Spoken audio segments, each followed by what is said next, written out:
Fun fact, most of my friends, probably 80% of my friends are older than me. It's always weird to people when they meet me and I say, oh, my friend did da da da da da, and then I somewhere in between mention, and for a 60-year-old person, and they're like, what? How do you have a 60-year-old friend? Seeing that person is probably double your age, right? How are you doing it? I love my older friends. The wealth of knowledge, the experience is amazing. And one of those friends that I find really special is Lemi Ghariokwu. Lemi is so special. And I remember the first time that I met him, I was interviewing him and it was on a work, I think it was for a work thing. And we're having a conversation and it was so interesting. I just knew I needed to know him more. But I didn't know he also felt the same way about me. It's been many years since that happened. He was one of the first people I knew when I moved to Lagos. He took me under his wings, literally like his handbag, and took me to places, introduced me to people. We're just excited to tell people about me. We're just excited to experience me. He never treated me like I was a 20-year-old. He was just so fun, so open. He had so many stories for days. He always gave me advice, always listened to my advice, would ask me.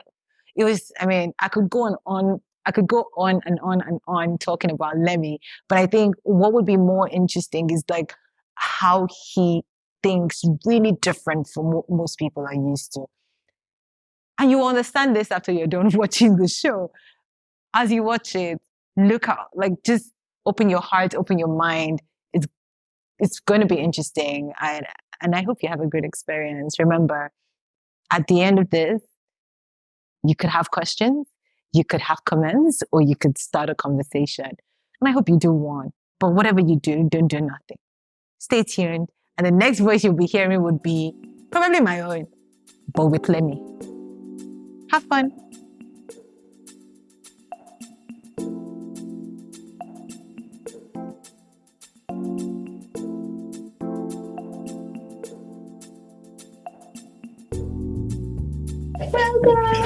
So, how are you? Me, I like high five. This high five. What is it called? Yeah. This handshake does not fit us. Yes. High five. Solid. Abeng. Solid 10. Honestly. 5 plus 5. 10. How are you? Fine. Thank you. I'm so happy you're here. Me too. I'm so happy to see you. This conversation is going to be very open, random. Okay. I can ask you about anything and everything. No, about safe spaces, but I could just, it's not targeted. It's not just about art or it's just about you as a person. Yeah, feel free. Yeah, because you've lived 7 decades on this planet Earth and you don't look it. You don't look yours either. Maybe it's because I'm associating with you. Your young elixir is rubbing up on my skin. Yeah. Somebody asked me to ask you that was your secret so that they too can look young as they're getting older. I think basically humility. Humility helps you to live your truth. Yep. So I don't watch no one. I believe in destiny, and I believe there's no competition in destiny. So I stay my lane and keep going. So I try and focus on things that I believe in. I really try and stay focused because there could be a lot of distractions in society. I'm an anti-establishment person. I was born a rebel, but I'm cool as cucumber, but can be cool and deadly. I know. In a quiet way. I'm aggressive with discretion. I don't react too often. I can take shit until you react. Yes.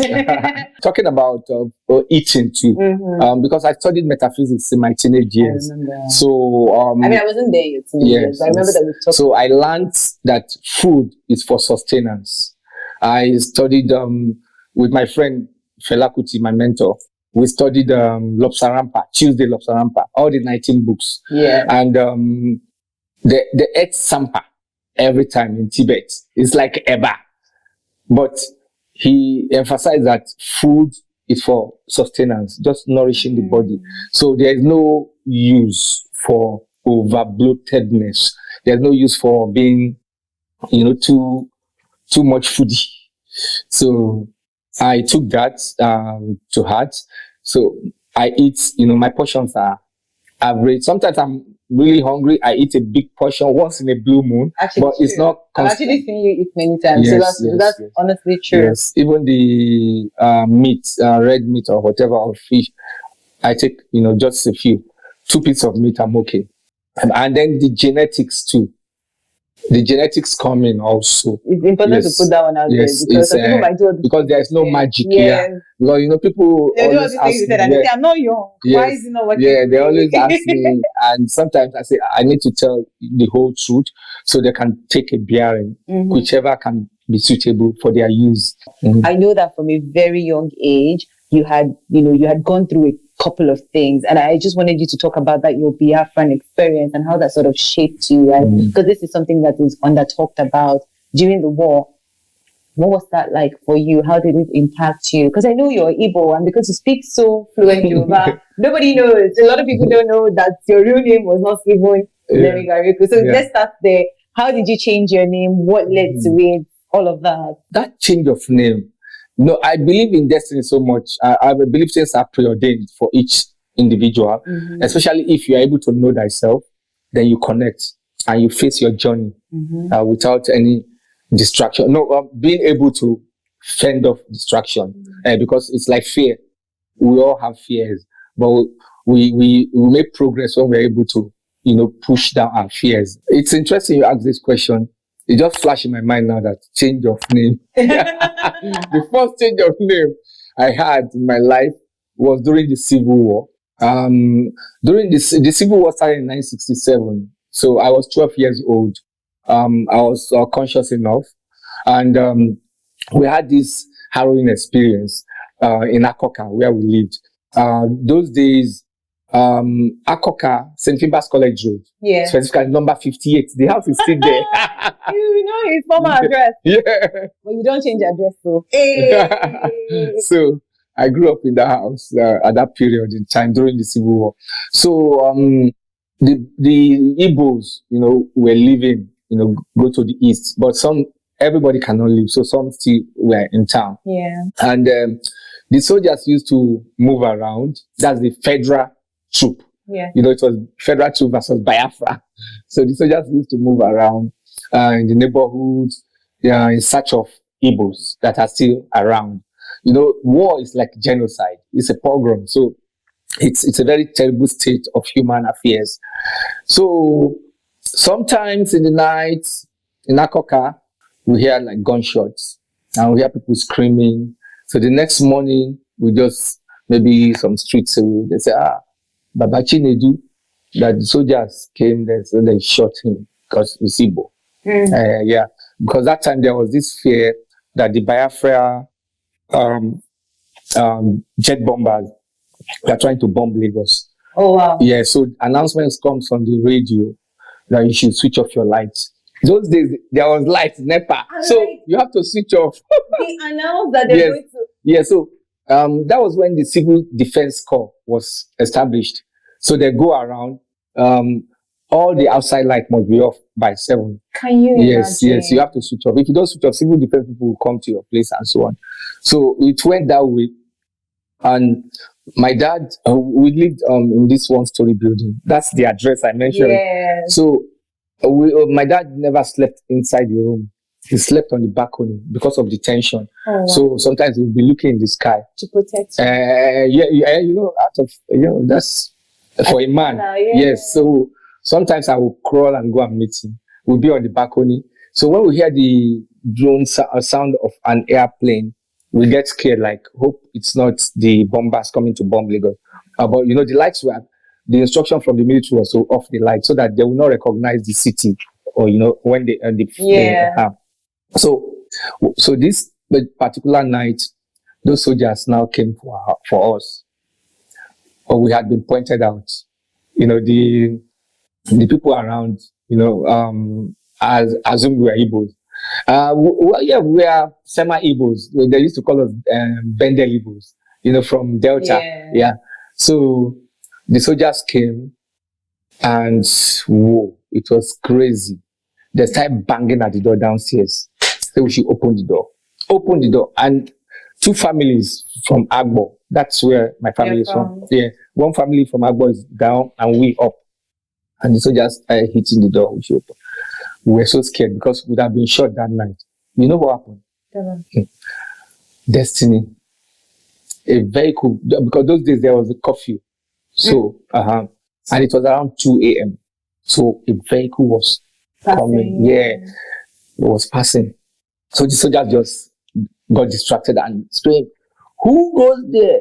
Friend or enemy? Stop!" They backed the other. So the vehicle, normally when you apply your brake, you can't stop immediately. So the vehicle went ahead a bit and stopped. And there was a soldier on the road anyway. So they ran to the vehicle, started shouting, started beating up on him.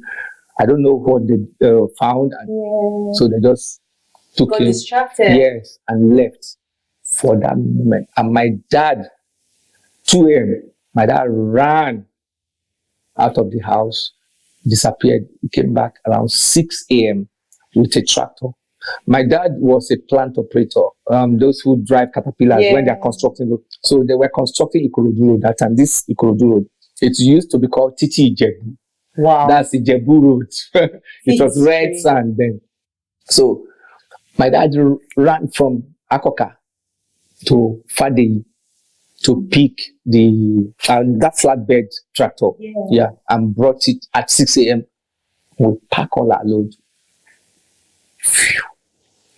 We moved to Fadeyi. That's it. So we never slept that place because those soldiers would come back for us. So I used to be called Chukudi. So that day we got to Fadeyi, my parents called me. They said, "No more Chukudi." So I have a Yoruba name. I was born on Boxing Day. The Yoruba tradition. So my middle name is Abiodun. So they said, "No more Chukudi." From that day till as I'm sitting, nobody except some of our village people. Any of your parents? Were any of your parents Yoruba? No, they're both from Agbo. Because I'm like, so so the Abiodun came just because I was born, bred, and buttered in Agege. True. I know you told me. So, and then other things I remember during the war. Apart from that's the final incident, but prior to all that, I was attending Seventh-day Adventists in Abulioja off the University of Lagos Road. So I used to walk. It's like 30 minutes walk from that Akoka place, St. Philbas College Road. So every morning, my mom called me, remind me if I'm accosted by federal troops on the way. If they ask me where I'm, my name and my family, my state, if I tell them Delta Agbo, then they will test me to know if we are Igbo. And that test is, they will say, come in your language. We use Bia like Igbo exactly. So, but Agbo has a combination of Igbo and Edo language. But Igbo is predominant. It's like 80%.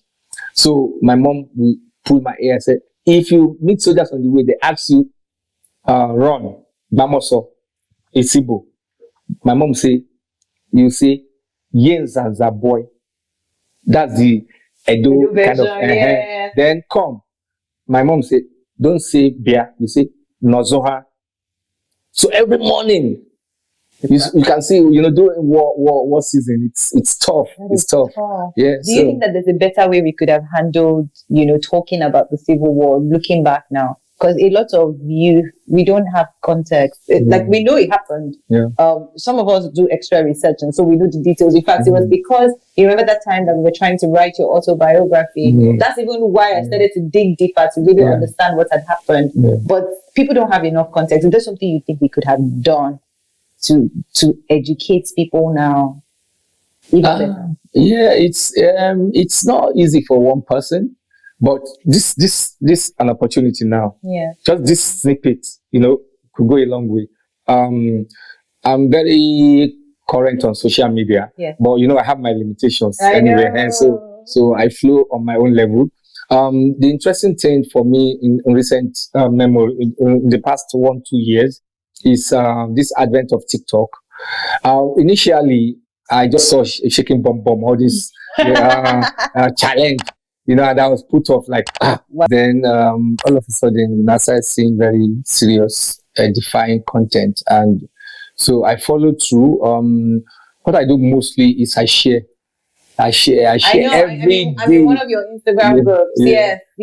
So when I decide sometimes a group of persons, sometimes I just share generally, but it's information that I feel that is valuable for the essence of humanity, for anyone to grow. There's no particular topic specifically. I share generally, but I'm a Pan-Africanist. I know. So I have bias for that. Definitely when it comes to anti-colonial logistics, I'm there. So talking about Africa, the scenario, the mess that we've been in for 5 centuries now, to people like me, is very embarrassing.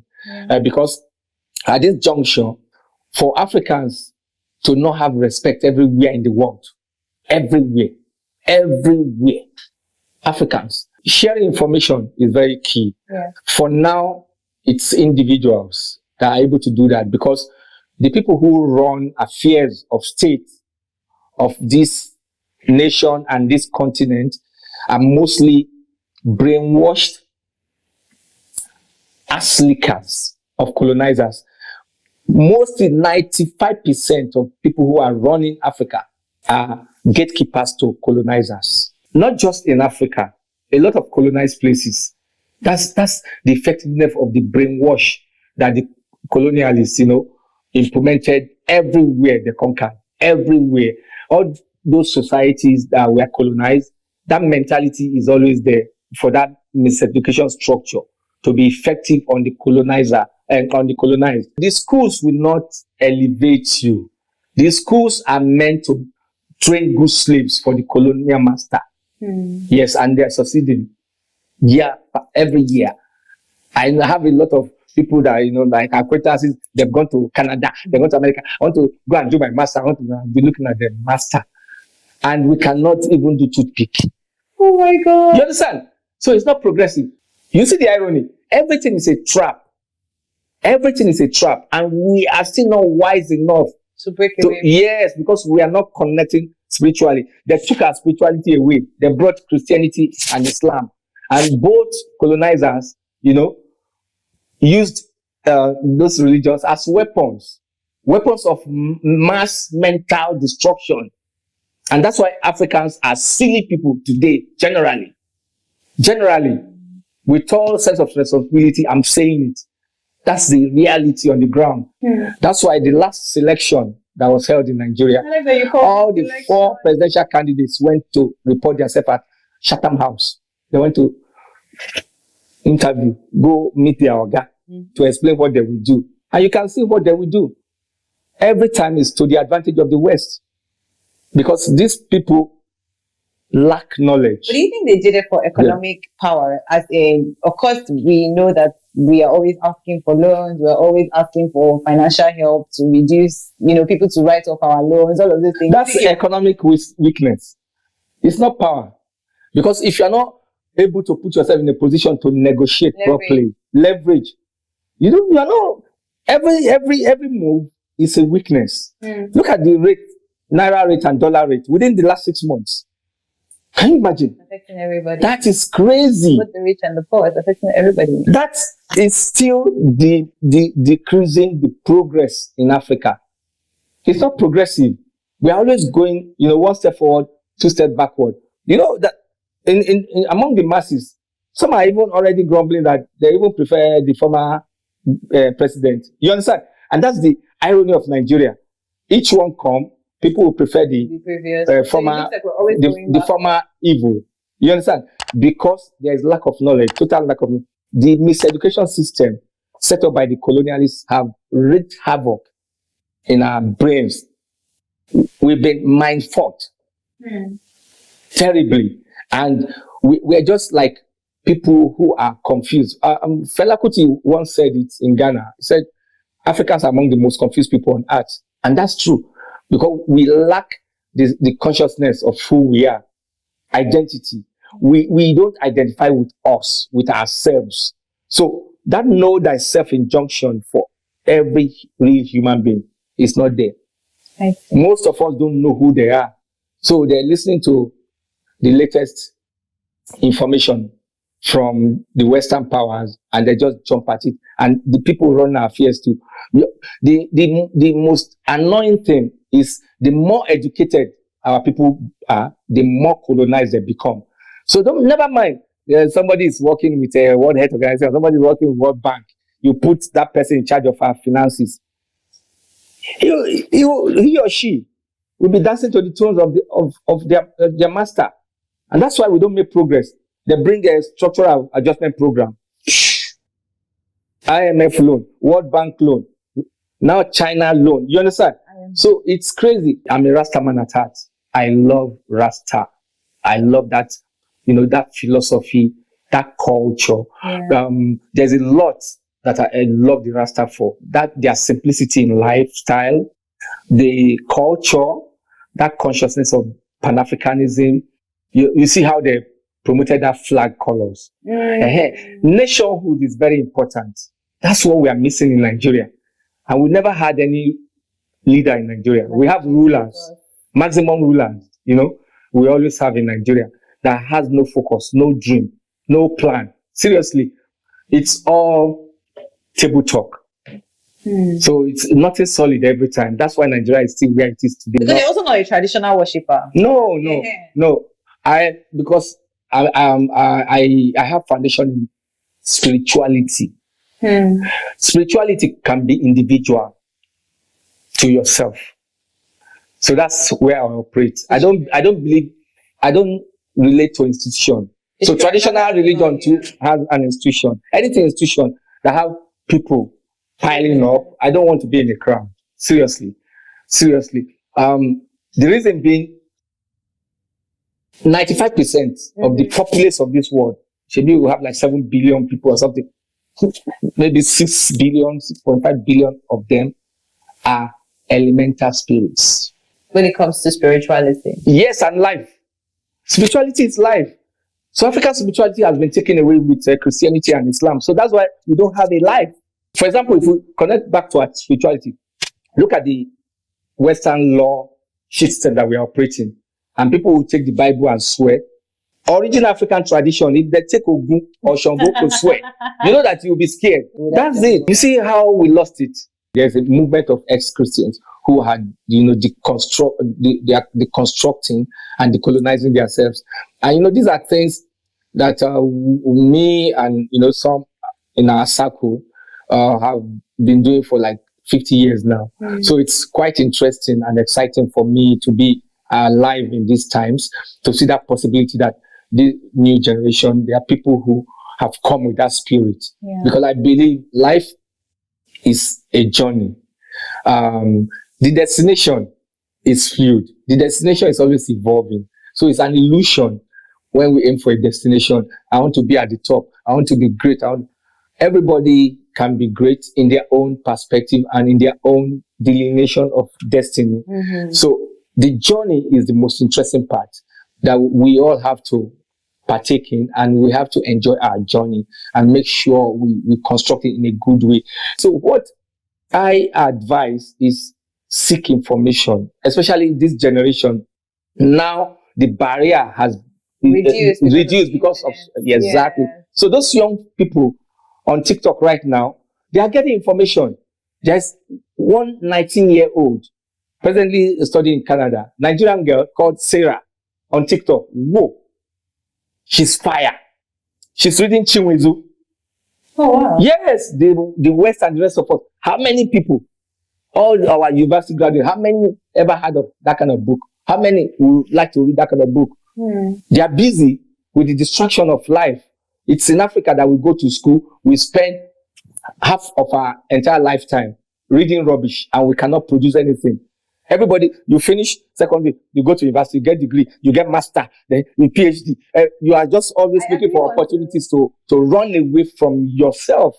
I actually want to talk to you about the education thing, but what I'm getting from this is that for us to be able to address a lot of the things that have happened in history, understand ourselves, who we are as Africans, we can research the information, and what we find, we can share. We can bring people like you who experienced it and get you to share on all the social media platforms so that it can spread like wildfire. But coming back to the education thing, I know that you and Fela, at the time that you met, you specifically did not really believe in formal education, but you educated yourself. So what was that like? Or should we even go back to how did you meet Fela?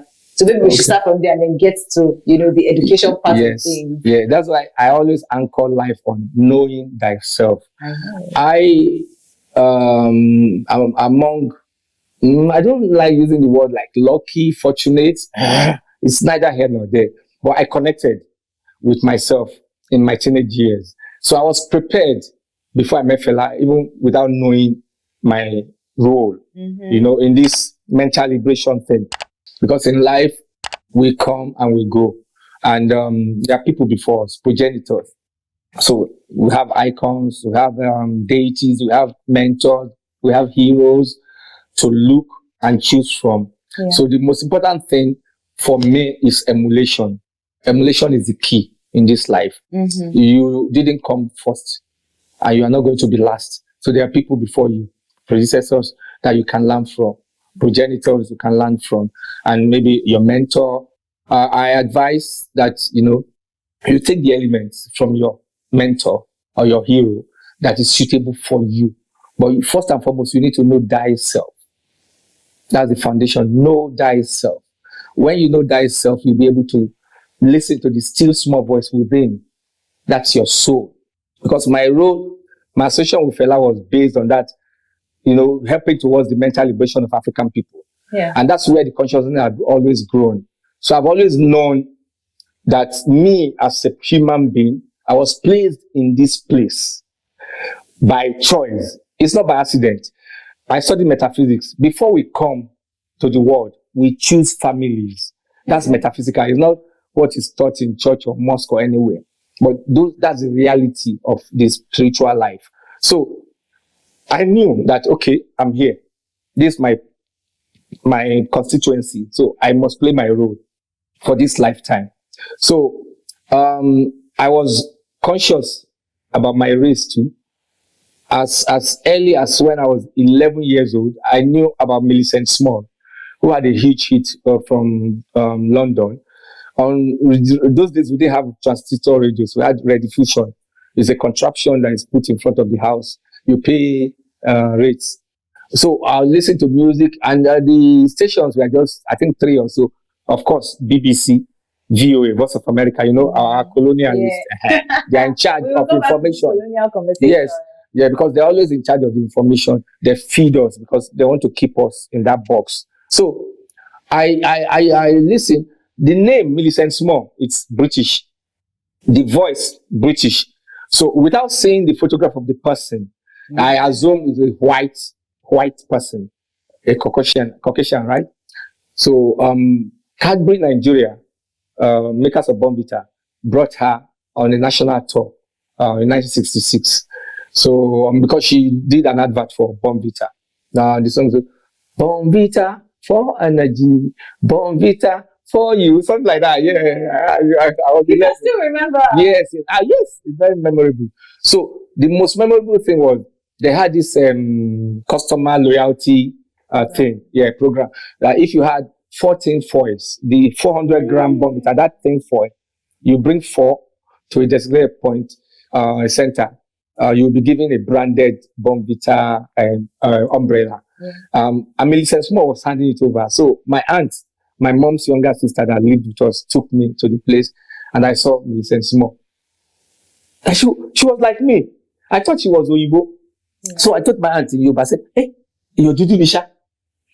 That's how conscious I was about race at 11 years old. Yes. Then fast forward 1969, I was 14. Miriam Makeba had this interview on black and white TV those days. She was talking about the situation of African people in South Africa.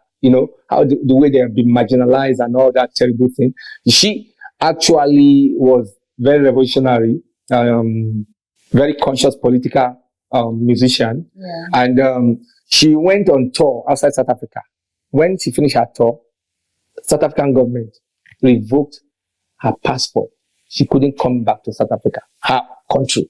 Apartheid, it was apartheid regime. Miriam Makeba was saying, that is so disheartening that wherever the African, the black person is, even when they are in the majority, they are down under. In South Africa, they are supposed to own the land, but they are suppressed. Then when they are in minority, they are down under, like in America. But wherever the white man is, in minority, they are big boss. They are oga, like in South Africa. In majority, in America, they are big boss. You understand? You see that anathema? That's, you get. That was 1969, and it touched my soul. 1972, you heard of the Black Panther movement? Yes, I knew. I was reading about them because I love to read a lot. So I've been reading Drum magazine since 1964. I still have a copy of 1964 Drum magazine that had Haile Selassie on the cover. You know how to keep things. So I see your archives. Yeah. So I the ones that survived. Survived. Yes. So I knew about them, and people like us were excited. That the African in diaspora, the so-called black man, is trying to fight back and have some cohesion of a movement that could eventually become powerful, become a powerful bloc to negotiate, on behalf of, the so-called black people in America. But lo and behold, Babylon started exterminating them. 1972, right? I talked about Solidar brother George Jackson was killed in San Quentin prison. I was in secondary school at Japa College of Tech, secondary school. I emphasize that because I'm proud to say I stopped my education secondary school level consciously, not by accident. So George Jackson was killed in San Quentin prison in Los Angeles. I read about it in Drum magazine. There was this beautiful black and white picture with his huge afro, like a globe. I love the afro. And he was sitting on the bench, prison bench like this. So I drew that in pencil, like almost perfect. When people say 72, I was 17. I drew it perfect, and I cried when I read the story, and I felt pity for my race, for my people.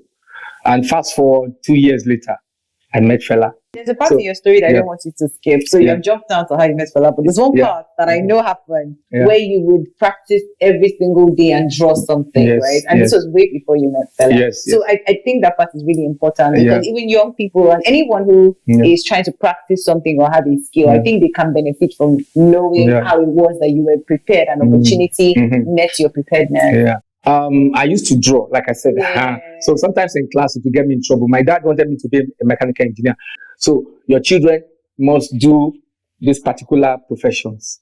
So my dad chose for me to be a mechanical engineer. He was a plant operator. So I think possibly his dream, if he had been really educated, maybe he would have loved to be an engineer. So he passed on that to me. But we all have our destinies. So I was studying, technical subjects in Yaba, and the science subjects. I took all those subjects. So 1973 was when I finished secondary school. So I had free time, waiting for my certificate. Those days, I think maybe another 2 years before you get your certificate. Really? Yeah, something like that. Yeah. There's an interregnum, and also the plan to go to university. I wanted to go abroad for the golden fleece. That's how we do those days. But those days, it wasn't Japa. Japa now is... People are running. Yes, and when social media, you see people in Canada, they are being interviewed. Would you like to go to Nigeria? They said, never. And I'll say, wow. But back then, what a silliness. Yes. To get a better qualification for the civil service job. Everything is colonial structure. So, if you go to England and get some certificate. Even for military, I remember that time you were. Yes, it was in Santos. It was the same colonialists that trained the military how to implement coups. Fela mentioned it in one of his songs. So, after school, I had sample time. So I applied to California Institute of Technology. But it's a long story. I wasn't, so I just, something just happened. My spirit just like, F-U-C-K, Babylon. No, so I just forgot about that plan or dream. So I concentrated in, polishing my art, because that's the passion. That's the gift I came with. Everybody has a gift to come and live life with. Even parents are culprits out of ignorance. Parents, a child is born to be Kanonwa for the footballer. They will say you have to be going to be reading biology. You understand? Yeah. It happens to most people. But the few that escape it are the few that connect with that still small voice within them. And at the point where they are not agreeing, they say, oh, this boy is stubborn. He's a radical. He's a rebel. But at the end, if the boy or girl succeeds, no association. Human beings are hypocrites too. So this period, I decided, let me hone my skill. And also, I love music. Unfortunately, so I will just say unfortunately, I've not been able to develop music well, but I still have that in my mind. I started out going to my uncle to his rehearsal. I had an uncle who had a highlight band, so I would go, but I wasn't concentrating. I would be sketching everybody. So my uncle said, I draw something for my album. So I did that. That was the first attempt at album cover, but it was not published. I still have it till today. The original, I kept it. So album cover, it's interesting sometimes when I start to review my life. I thought, whoa, around 1971, there was this album, I think 1971 or 72. My classmates, those days, people who lived in Surulere was called the New Lagos. It's like Lekki now, So like our classmates who lived in Surulere were like middle class kind of in a way. So we had this Christmas party and, days of vinyl records. Yeah. So we bring records from home. So this guy brought this album, a lot of albums. I was looking through, I like music, and even as an artist too, I like imagery. Yeah. So I just saw this album cover of Osibisa. Osibisa, Wo Yaya. That's the, when I talk anyway, then people Google it and they see it. I say, wow. I say, can you imagine this age and time? So if we remain ignorant now, it's our fault. It will be a big shame. So you are responsible for your own. Yes. So that album cover, it's a double sleeve with a flying elephant on the cover. The artist is a British artist called Roger Dean. When I saw the cover, that painting, I loved it. But I didn't know I was going to be designing covers. But it registered in my memory, my subconscious. So when my uncle offered me that opportunity, I did my double spread too. Yeah. Inspired by but not the style. My style doesn't look like Roger Dean style at all. But I did. So the company Deca West Africa, when my uncle took that sleeve design to them, one, they said it wasn't totally professional. I'm still starting. But secondly, they said, who is going to pay for double sleeve color separation? My uncle's band is a fledgling highlight band. So it wasn't published. But that was my beginning. End of 1973. People were doing New Year's resolutions. And my spirit just said to me, like, oh, this is sleep service. So I made a drawing. I drew a wooden door with bars and big padlocks. Yeah. And I wrote, I don't need New Year's resolution. I'm a resolute. And people, when I showed them, they would look at it, this boy, like, So, but what I was trying to say is, I don't believe in lip service. Because my own resolution now was, I have to do a drawing a day practice. So I started that year. What kind of things do you used to draw? Anything? I take things in the house. I still have one surviving drawing book. Yes. You will see my mom's small mirror. The vanity mirror, that circular small one. Her ring. Oh, wow. But it's plastic ring. My dad's shaving stick. So literally you draw anything? Yes. Did you draw people at that time? Yes. My sister, Franca, was a good model. She will sit down for as long as I want. I'll finish my drawing. So we're just trying different things. Yes, different things every day, and I must finish. I don't start and end finish the next day. I must finish. I'll do the sketch I painted that day. Sometimes my mom will send me on errands. I'll be grumbling, because you've not finished the drawing. I will run. Then when I get back, I may get back a bit late. My mom said, "Oh, you've not taken breakfast or something." I said, "No, I've not finished my assignment for today." And my mom will be looking at me. I will make sure I do that. And you didn't have any goal as to why you were doing this. You were just my spirit just said, practice every day. Practice every day. So I had an older artist who I used to go to down our street, William F. Young. That time, Nigeria got divided to, I've forgotten, 9 states or so. Okay, so we're coming out of the northern, western, and eastern region. Yes, so they have now started to divide into. There was a Cross River State or something. So he was from that area. So it was announced on radio that designers should present coat of arms, and the winner will get 5,000 naira. That was a lot of money. I bought my first car at 21 for 4,700, brand new tier rubber from Niteco. So you see the value of 5,000 naira at that time. And Mr. William F. Young started doing that sketch in my presence. He knew the history of Cross River. I think it was from there. So he had the palm kernel and tiger. Yeah, tigers, palm kernel, and the Manila. Yeah, so he combined that and he sent his. The day the result was announced, I was the one who first heard on radio. So I ran down the street. I said, brother, I said, mention your name. Oh, so wow. yeah, he won. If we can find Cross River State emblem that time, it's the thing I'm talking about. Oh, wow. So that was an experience for me.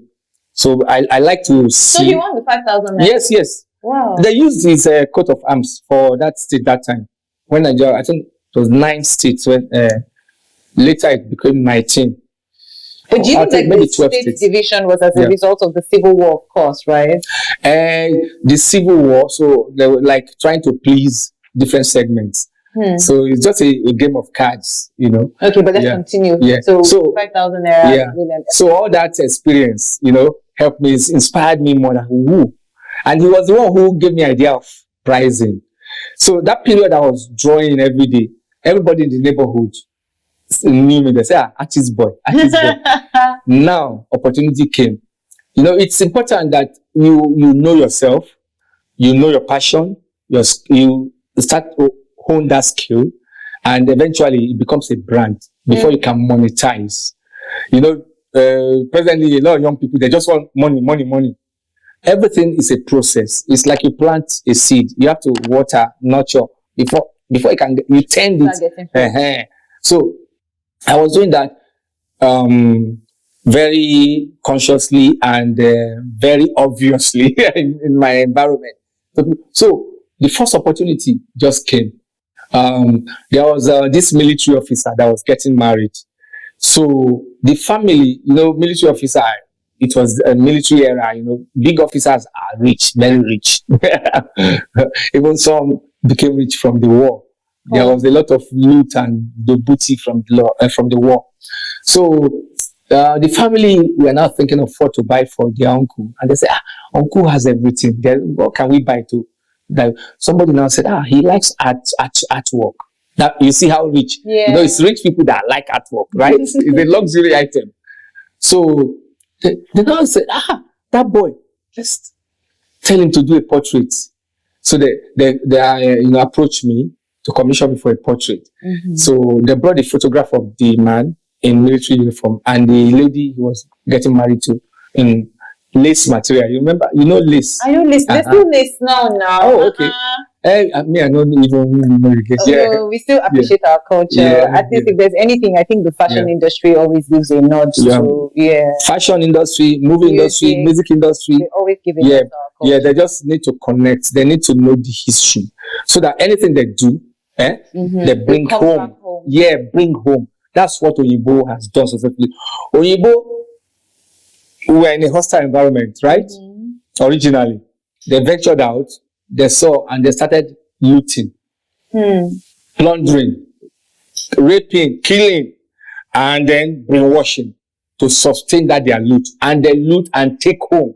But we make money, right? And take them. Our politicians will steal money, go and keep there abroad. our musicians too, they are making good money now. They are not thinking of investing at home to challenge. But some of them are though. It has to be obvious. Let it be obvious so that it can become a bandwagon effect. That's when it will be effective. Okay. That's how we can liberate individuals. If we don't act as a collective, we can be strong. Yes. Okay. So yeah, you were drawing. So I now did the portrait. Combine both of them, make them wear lace. It was a hit. Oh, he wasn't originally wearing. Yeah, he was wearing military uniform. Yeah. So when I finished the script, everybody started talking about me like, how did you do it? You changed your uncle's clothes to lace too. So it was successful.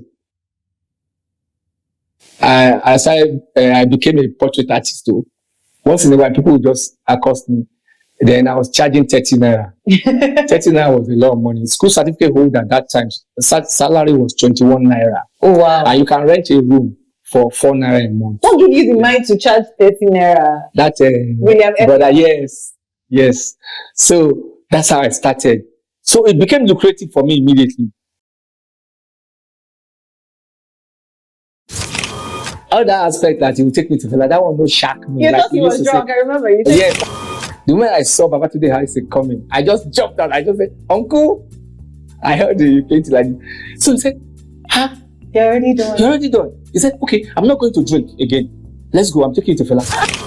Fela was still sleeping. He was having Ben sleep. That's another. And give us just now, what's Ben sleep?